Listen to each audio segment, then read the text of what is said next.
Hello guys, welcome back to my channel. എല്ലാവർക്കും മേക്കെ കൂട്ടിത്തോട്ടം എന്ന യൂട്യൂബ് ചാനലിലേക്ക് സ്വാഗതം. ഇന്ന് നമ്മുടെ സീരീസിൻ്റെ 15ാമത്തെ പാട്ടാണ്. അപ്പോൾ നമുക്ക് നേരെ വീഡിയോയിലോട്ട് പോവാം.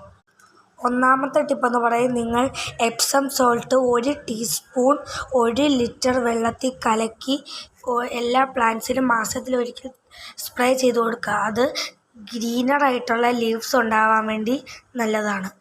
നിങ്ങൾ എപ്പോഴും പ്രൂൺ ചെയ്യുമ്പോൾ 1/4 ഇഞ്ച് എബവ് എ ലീഫ് നോഡിൽ കട്ട് ചെയ്യുക. മൂന്നാമത്തെ ടിപ്പെന്ന് പറയും, നിങ്ങൾ മഞ്ഞൾപ്പൊടി തൂളി കൊടുക്കുക. ഫംഗസിനെ അകറ്റാൻ വേണ്ടിയാണ്. നാലാമത്തെ ടിപ്പെന്ന് പറയുന്നത്, നിങ്ങൾ കുറച്ച് ബന്ധിച്ചെടികൾ നിങ്ങൾ ചെടികളുടെ അടുത്ത് വയ്ക്കുക. അത് പെസ്റ്റിനെ അകറ്റാൻ സഹായിക്കും. അഞ്ചാമത്തെ ടിപ്പെന്ന് പറയും, നിങ്ങൾ മൺസൂൺ കാലത്ത് ഒരു കല്ലിൻ്റെ പുറത്ത് ചെടിച്ചട്ടി എടുത്ത് വയ്ക്കുക. അത് റെയിൻ വാട്ടർ പെട്ടെന്ന് ഡ്രെയിൻ ആയി പോകും വെള്ളം. അപ്പോൾ നമുക്ക് നാളെ കാണാം.